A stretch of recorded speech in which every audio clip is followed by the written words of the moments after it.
नमस्कार, YouTube channel N Universe Study में आपका स्वागत है। अगर आपने इस चैनल को सब्सक्राइब नहीं किया है, पहले इसको सब्सक्राइब कर लीजिए ताकि जब भी हम कोई नया वीडियो अपलोड करें उसका नोटिफिकेशन आपको समय समय पर मिलता रहे।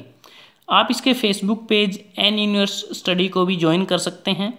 आज हम इस वीडियो में डिस्कस करेंगे HSSC परीक्षा एग्रीकल्चर इंस्पेक्टर जो एडवर्टाइजमेंट नंबर 6/2016 और कैटेगरी नंबर 36 के अंतर्गत 20 जुलाई 2017 को मॉर्निंग शिफ्ट में आयोजित हुई और इस परीक्षा में हरियाणा राज्य जीके से संबंधित 25 प्रश्न पूछे गए।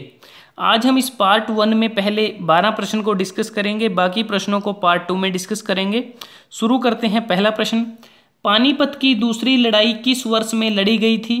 इस प्रश्न का सही उत्तर है ऑप्शन ए 1556। पानीपत का दूसरा युद्ध 5 नवंबर 1556 को हेमू और बैरम खां की सेनाओं के बीच लड़ा गया और इस युद्ध में हेमू मारा गया। और इसके अतिरिक्त पानीपत की पहली लड़ाई 20 अप्रैल 1526 को बाबर और इब्राहिम लोदी के बीच में लड़ी गई, जिसमें इब्राहिम लोदी मारा गया और बाबर ने दिल्ली तथा आगरा पर अधिकार कर मुगल साम्राज्य की स्थापना की।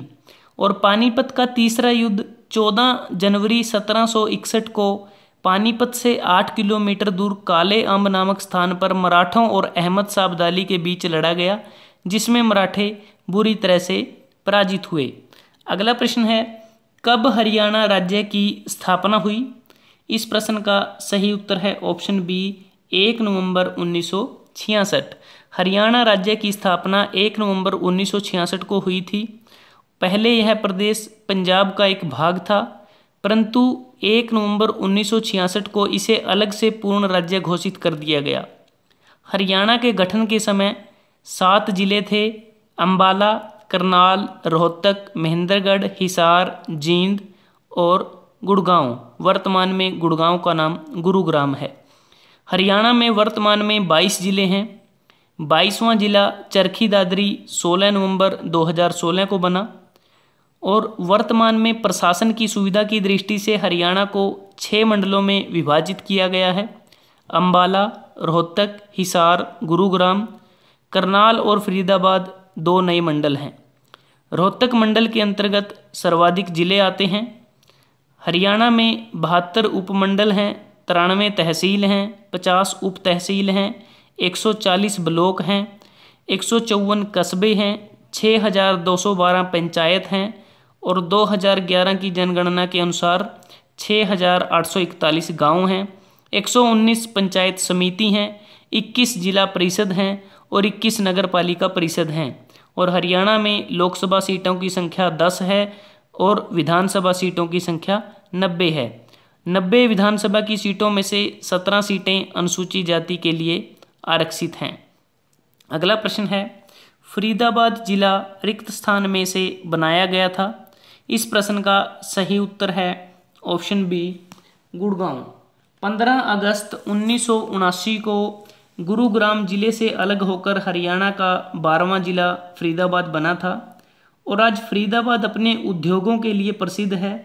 1607 ईस्वी में सूफी संत शेख फरीद ने इसकी स्थापना की थी और हरियाणा की आय का 60% हिस्सा फरीदाबाद से ही आता है। फरीदाबाद के प्रमुख स्थल भड़खल झील, बाबा फरीद गुंबद व सूरजकुंड पर्यटक परिसर हैं। बल्लभगढ़ फरीदाबाद का सबसे बड़ा शहर है और शहीद राजा नाहर सिंह का महल बल्लभगढ़ में स्थित है। और फरीदाबाद लोकसभा क्षेत्र से वर्तमान में कृष्णपाल गुर्जर सांसद हैं बीजेपी पार्टी की तरफ से और विधायक हैं विपुल गोयल, वो भी बीजेपी पार्टी की तरफ से। अगला प्रश्न है, 1967 में जींद तहसील का किन 2 तहसीलों में बंटवारा किया गया था? इस प्रश्न का सही उत्तर है ऑप्शन सी जींद और सफीदो। जब 1 नवंबर 1966 को पंजाब से अलग होकर हरियाणा पृथक राज्य बना, उस समय संगरूर जिला जो अब पंजाब में है उसका बंटवारा कर जींद और नरवाना तहसील को हरियाणा राज्य में शामिल किया गया। और वर्ष 1967 में जींद तहसील को जींद और सफीदो 2 तहसीलों में इसका बंटवारा किया गया और उस समय जींद हरियाणा राज्य का ही एक जिला था। और 1973 में कैथल तहसील के 5 गांव सफीदो तहसील में शामिल किए गए और वर्तमान में सफीदो जींद जिले में है और एक विधानसभा क्षेत्र है जहां से जसबीर देसवाल निर्दलीय विधायक हैं। सफीदो पश्चिमी यमुना नहर की हांसी ब्रांच के किनारे पर स्थित है। सफीदो पानीपत और जींद के मध्य पानीपत और जींद रेलवे लाइन पर स्थित है और सफीदो को महाभारत और वामन पुराण में सर्पदमन के नाम से जाना जाता था। ऋषि जनमेजय ऋषि परीक्षित के पुत्र का संबंध भी सफीदो से ही है। अगला प्रश्न है, हरियाणा का कौन सा शहर सूचना प्रौद्योगिकी का केंद्र है? इस प्रश्न का सही उत्तर है ऑप्शन डी, गुरुग्राम। अगला प्रश्न है, हरियाणा का राज्य वृक्ष रिक्त स्थान है? इस प्रश्न का सही उत्तर है ऑप्शन ए, पीपल। भारत के पीपल वृक्ष को हरियाणा का राजकीय वृक्ष अपनाया गया है। पीपल वृक्ष के सभी भाग जैसे जड़, तना, पत्ती, छाल तथा फल आदि सभी उपयोगी भाग हैं। इसके पके हुए फल हृदय संबंधित बीमारियों के इलाज में उपयोग में लाए जाते हैं। और हरियाणा का राजकीय पुष्प कमल है। राजकीय पशु ब्लैक बक है। राजकीय पक्षी काला तीतर ब्लैक फ्रैंकोलिन है और हरियाणा का राजकीय खेल कुश्ती है। अगला प्रश्न है, हरियाणा के रिक्त स्थान राज्यसभा सदस्य हैं? इस प्रश्न का सही उत्तर है ऑप्शन ए, 5। राज्यसभा भारतीय संसद का उच्च सदन है और लोकसभा निम्न सदन है। राज्यसभा में 250 सदस्य होते हैं जिनमें 12 सदस्य भारत के राष्ट्रपति के द्वारा नामांकित होते हैं और इन्हें नामित सदस्य भी कहा जाता है। बाकी 238 सदस्यों का चुनाव होता है जो राज्यों और केंद्र शासित प्रदेश से होते हैं। राज्यसभा के सदस्य 6 साल के लिए चुने जाते हैं जिनमें 1/3 सदस्य हर 2 साल में सेवानिवृत्त होते हैं।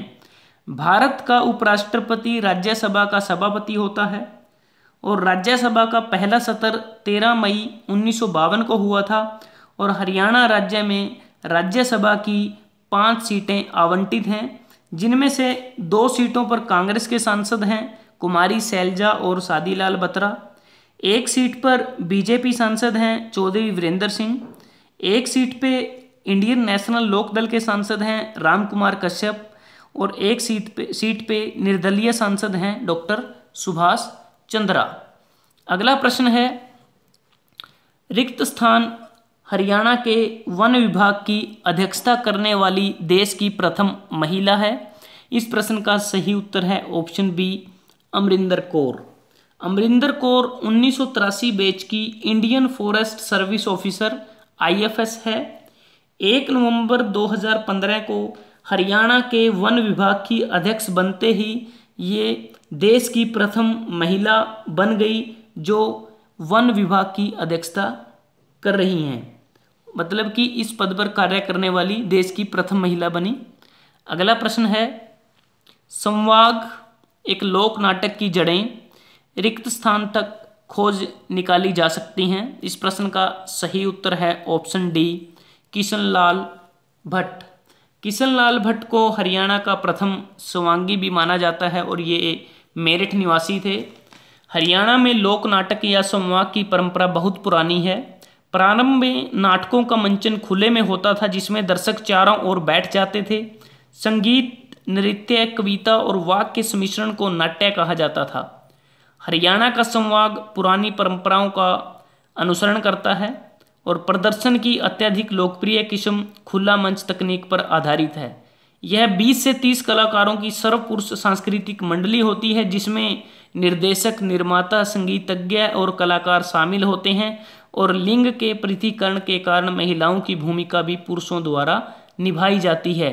और संवाग के प्रारंभ का संबंध मेरठ निवासी किशनलाल भट्ट से बताया जाता है जिसने लगभग 200 वर्ष पहले लोक रंगमंच की वर्तमान शैली की नींव रखी थी।